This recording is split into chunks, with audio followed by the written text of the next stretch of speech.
H2! I mean, if you see H2 play, he's got to play. Bit grudge match of the season has taken an unexpected plot twist, folks. Omega against their old members. Against Kelra. Exort.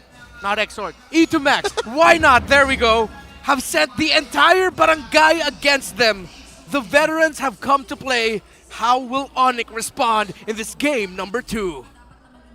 Love to see already, too, you know, early rotations. This is what we were talking about in the keys Whoa. to victory. So they're already going for that 3-man down on the bottom side. Kelra, though, will be fine. Had to use the Purify, but will have Escalator there with him as well. So let's take a quick look at the emblems. All right, Assassin emblem here on the Lancelot with an Impure Rage. Yeah, that's damage. That's just damage, of course, with the Veteran Hunter. But this fight's continuing. I'm liking how bottom lane, one of the first few moves we see from the OG lineup is aggression. Oh, Lord. Yeah, he's going to take a lot of damage. H2O falls under that tier 2. So King Kong able to go ahead and get that first blood. That felt like a crash, a collapse in priorities coming from Omega, because the Minotaur, at most cases, should be with the Lancelot here. Yep. Up against a Baxia, up against an Angela. I guess he's just overloaded. Again, I was going to say, I'm happy that one of their first few moves was actually to pressure Kelra, and that's something that any team that's against Kelra should be doing, and that's what Onic did. They faked it down bottom and said, look, you can take down the gold standard. Oh, wait. Nope. Pressure elsewhere. Yeah, right now. Putting the pressure still on Kelra. That's probably one of the good options that they have right now, but with this turtle being up, it looks like H2O going to just go ahead and focus on these objectives. They're going to give it up for now. They still might try to put some pressure here on Kelra, but right now it might just be, let's get the buff, give up that turtle. We want to build up from here. This is a move that Onic PH should be very, very familiar with. This is exactly what they did in Game 1. They traded out huge objectives like the turtle for these smaller ones across the map. But now suddenly you have to consider, is Omega ready for that? Because now they have to switch up. Now they have to say, you know what, Big J? You have to find that snap. King Kong with a steal himself. Okay, now I understand. Even though it's as if Omega gets now that, yeah, the jungle might not always be the best for H2, but our goal here is to really just stop Kelra. Delay Onic time as much as possible. We're seeing it in the playstyle of Jome, Fighter Emblem carry. He wants to go fast up against his Claude, win gold lane immediately. But Leo, I have to kind of disagree here with Omega in the approach. They can't always just focus on the goal. There's still other parts of the map. That's right. There's very little that they're gaining, actually. And if anything, the fact that it's Escalera on the Angela, which I'm actually happy for, and that allows for Prince to pick up the gourd, much to Naisu's pleasure. It allows for Onic to actually send Escalera elsewhere and keep Kelra safe, even if Omega forces the issue here. Even if Omega says, you know what, we're going to keep going, 500 gold in, and now H2's in trouble again. Oh, H2 in trouble again. Even with the execution, will get taken down in the same spot as earlier, as King Kong gets another one. That hurts. Omega, again, focusing a lot on the gold lane. They need to get gains from this approach as much as possible, because now H2 is struggling up against King Kong, Escalera, even Super Friends. How often is that a kill zone? How often is that a hot box in the early game for a team underneath tier 1 and tier 2?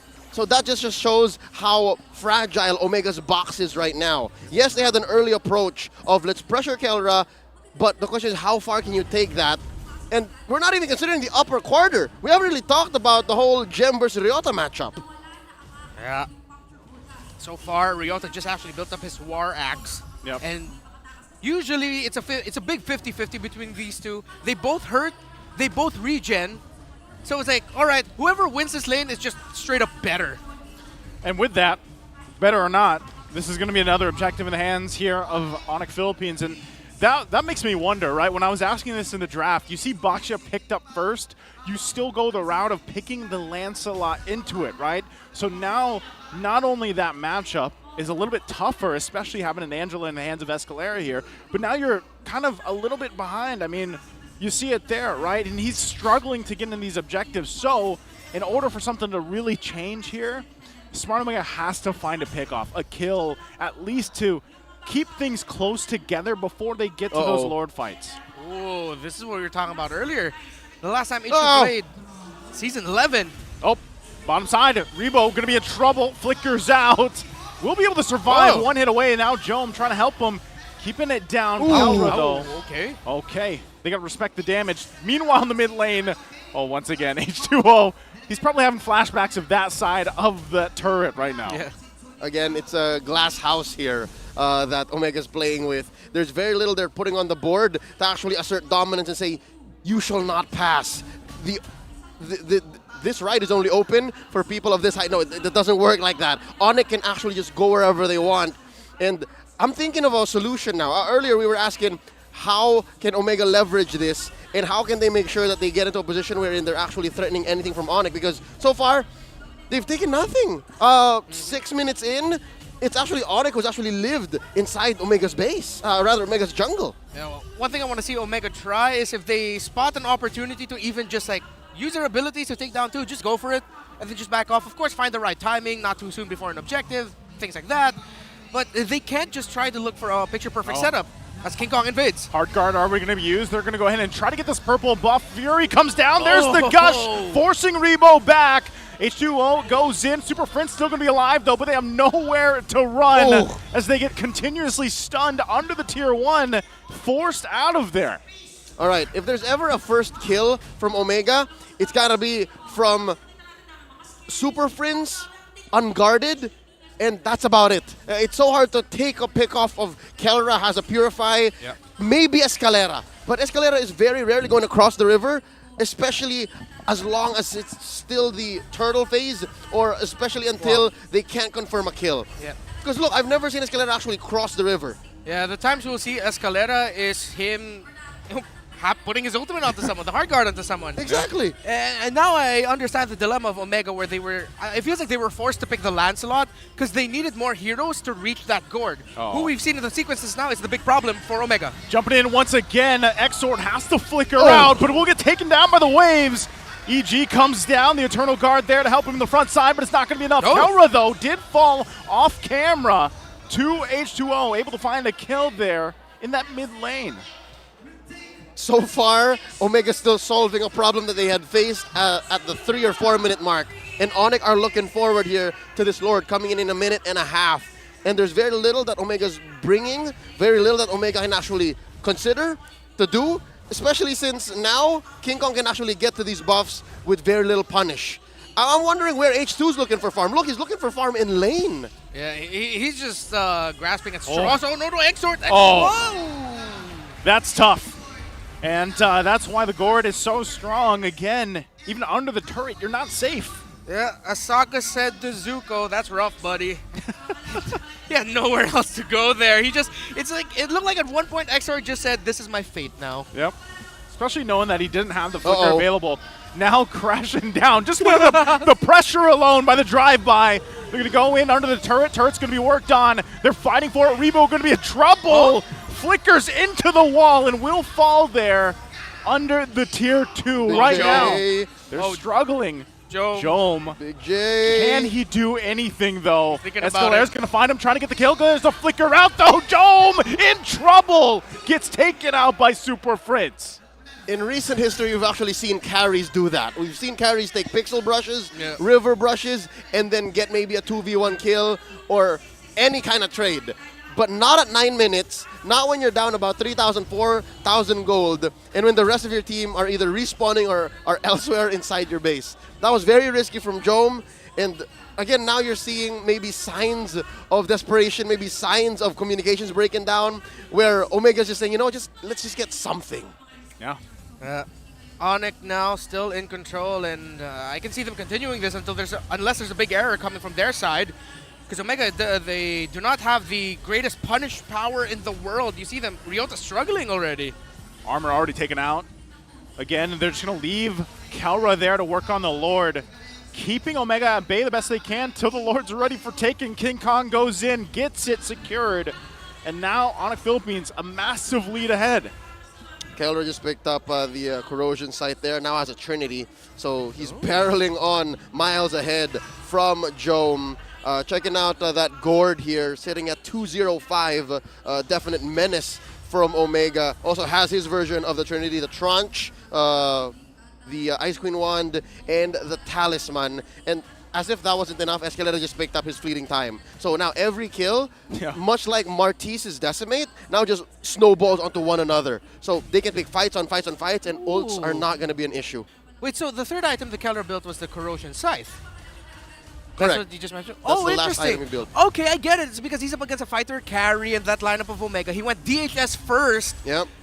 Golden Staff, and then Corrosion Scythe last. Wow, great itemization by Kelra. And again, it's the same matchup from earlier, but the other way around. He knows that as the carry, this is what I'm looking for. This is how I will suffer in lane. And he put that into this Claude build. Super First making it look easy, Naisu. Yep. This is one of the strengths. Oh!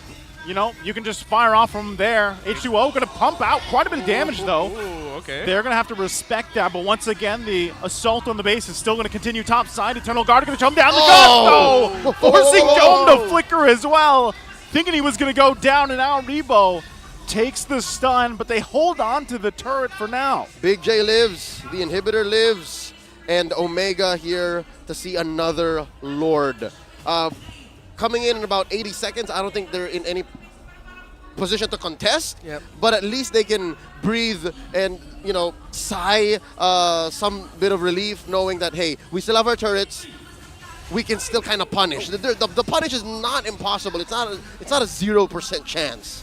Ooh.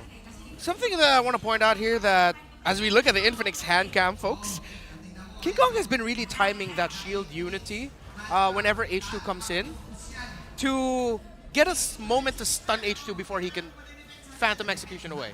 I guess he's timing it. Yeah, he's timing it really well. To the point wherein the margin of error is so small for Onic that he can actually put himself in trouble first. Yeah. King Kong can say, you know what, I can take a few hits even from a turret just to get you. Oh. And now Onic, similar story to game number 1. And unfortunate for the old guard, the veterans of Barangay Omega, they're just up against, I guess that's what it takes to build a barangay family, or at least break down a barangay. Definitely a full assassin build on H2's Lancelot. And Exort is struggling, man. Exort is just at 2 items. And he had to build the second item winner Tranche because of how bad it's going. Yeah, which is crazy, again, knowing how strong this Vexana pick has been so far. You know, even in other regions. And it's contested for a reason. But right now, with this Lord coming up here, Smart Omega, despite being down the 9,000, nearly the 9,000 gold, they want to be very careful on how they approach this part of the map. It might be better if they just go back. They got to get retreat. the call. Gem holding them on the front side. Lord is going to go back to being worked on here by King Kong, but Smart Omega can't even get this side of the jungle. It's a clean take. And I guess you got to say, I understand now, as this gets to a free Lord take by Onic, what Omega was thinking, right? It's enough peel between Rebo's Minotaur and Exort's EG, but it's a very, very dangerous way to assume that, hey, we're going to get that moment, to get that big Minotaur, Minoan Fury, and the EG timed. It's never happened here. 13 minutes in, it's never happened. Yeah, I also really want to commend Onic for picking up the last pick Gord. If that was a different mid laner, someone who has to get a little bit closer, not range, they wouldn't have needed to pick up the Lancelot on the side of Omega. It would have been something tanker, could have been more even. But since they picked a backline heavy mage, they were forced to pick a Lancelot up against a Baxia and everything else that Onic has. So this is the story. Super Prince taking quite a bit of damage, but H2O could be in trouble now as he might get stunned, able to get away from it. But the beam comes down. Still going to survive though. Eternal Guard comes out. Kara on the backside goes in with a Heart Guard, able to clean up the kill on H2. Now Smart Omega has to deal with the Lord and then the mid lane push from the rest of the team. A full force of Onic Philippines as Rebo gets whittled down. Ryota with the last insanity to clear the waves out. They have another wave to handle here. Can they stay in the game? The base is going to be worked on though as Onic Philippines continues to push in, but they're holding it together for now. Still King Kong with a Heart Guard going to force them back. Jome trying to clear the waves, gets taken down as Onic Philippines sweeps the series.